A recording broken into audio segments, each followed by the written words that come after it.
This should have been the happiest year of Diogo Jota's life. Salah rolls it in, Jota, 1-0. After a Liverpool career blighted by injuries, he was scoring goals, which helped them win the Premier League. Portugal! And he was part of the Portuguese squad, which last month lifted the Nations League title. And then just 2 weeks ago, he married his long-term partner, Rute Cardoso. Their 3 young children were with them at the lavish wedding. He posted this video on Instagram only yesterday. But the police in Spain say that just after midnight, he and his younger brother Andre Silva were killed in a car crash near the city of Zamora. Spanish media report their Lamborghini ran off the road and caught fire after a tyre blowout while overtaking. He's been mourned throughout the world of football. Fans in Liverpool were quick to create a shrine with flowers at Anfield, while the club said they were devastated. I don't know them personally, but you feel like you do. So you feel like they're part of your family. I just had to be here, and then I met with Andrea. We've just had tears and all sorts. It's beyond tragic, to be fair. I don't even know the guy, but you feel like you do. It's just it's awful. The Deputy Prime Minister was visiting Liverpool when the news broke. The great things that he was going to do here and in his life, and it's just so heartbreaking and devastating for people who have, woke up to the news this morning. The Portuguese Football Association said Diogo Jota was not only a fantastic player with almost 50 caps for the national team, but also an extraordinary person who was respected by all his teammates and opponents. He had a contagious joy. The team's captain, Cristiano Ronaldo, said, "It doesn't make sense. We were just with each other with the Portuguese national team, and you just got married. To your family, your wife and your children, I send my condolences and wish them all the strength in the world. Know that you will always be with them." There'll be a minute's silence tonight when Portugal's women's team play their first match in the Euros. That's so tragic, because that was like a player who play in silence, don't make any loud news, just play his football.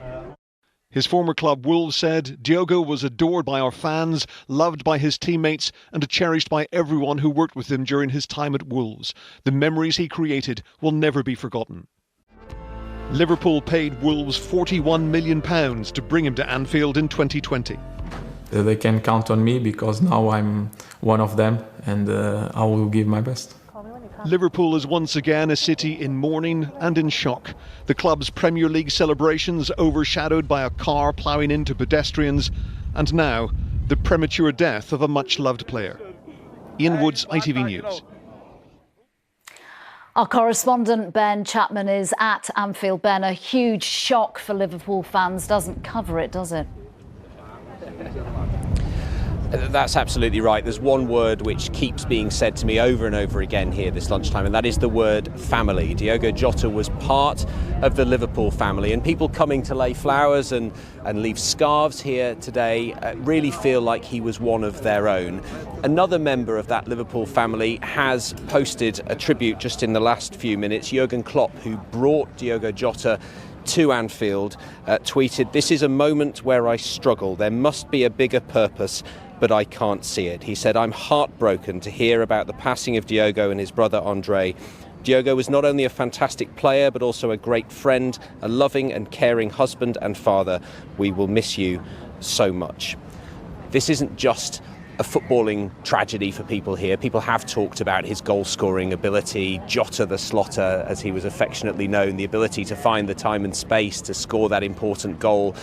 But people here had real affection for him. The smile on his face is something else that people have talked about whenever he appeared in a Liverpool shirt. And then, of course, there is just the intense human tragedy of somebody so young with 3 children losing their life along with his brother just a few weeks after, or just a few days, I should say, after getting married. As Ian reflected on there, this is a club that has had throughout its history more than its fair share of tragedy, not least at that Premier League victory parade just a few weeks ago that Jota was at. Today, that Liverpool family is having to come together in numbers here again for another one.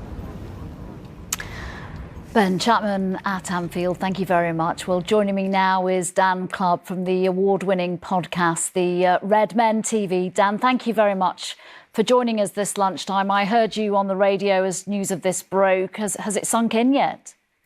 No, to be honest, it hasn't. I'm still trying to comprehend and come to terms with what's happened, if truth be told, and just seeing your package there and some of the words come flooding in, the tributes that are being paid from former clubs and former teammates, it doesn't make it any easier and it doesn't allow it to sink in any quicker, if truth be told. And it's unimaginable, the sadness. Obviously, we as a fan base are feeling right now, we are mourning this horrific, tragic news. But my heart and my feelings and my prayers just go out to the family and the loved ones mentioned there, 3 kids, newlywed. It really is impossible to come to terms with, actually. Yeah, absolutely.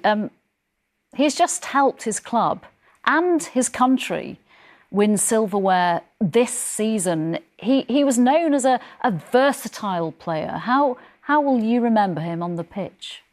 Yeah, listen, he was a wonderfully gifted footballer. He gave 110% every time he stepped foot onto a pitch in any shirt, whether it be Wolves previously, Liverpool more recently, or the Portuguese national team. There's no two ways about that. Football does, of course, pale into insignificance on a day such as today, but from a footballing perspective, he was magnificent.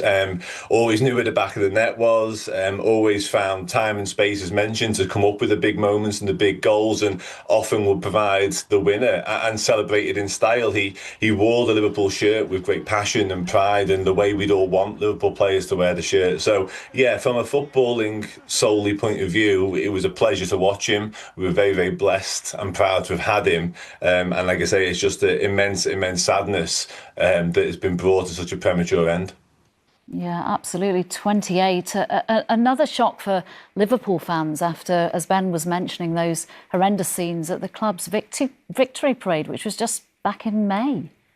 Yeah, no, absolutely, yeah. And as has been sort of suggested and alluded to, we are a city and a football club that's become all too familiar, unfortunately, with heartbreak and tragedy when it comes to sort of events that have gone in the past. So in many ways, it stands us in good stead. Not that we want to be, but it does stand us in good stead to be able to deal with and to be equipped to sort of uniquely celebrate in a way and sort of come together in times of adversity, which this is another one of. You've seen the scenes outside Anfield there. You know, when we start playing games again, whether it be pre-season, the Community Shield, or indeed the Premier League, we will celebrate Diogo Jota in the best way we know how, and whether that be the football club retiring the number 20 shirt or whatever they see fit, we will do right by Diogo Jota and his family and his loved ones and his brother. I'm absolutely certain of it. Yeah, absolutely. Everyone can guarantee that. Just one more word on Jota. He was a star on the pitch. He was also a star in the gaming world. He even reached the heady heights of ranked world number 1 on FIFA 21 back in the day.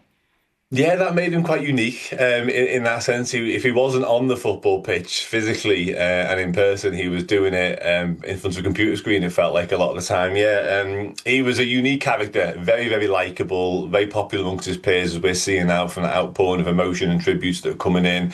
But yeah, his FIFA prowess was well renowned, it's fair to say. He didn't mess around, whether it be literally playing football or indeed with a controller in his hand as well, yeah.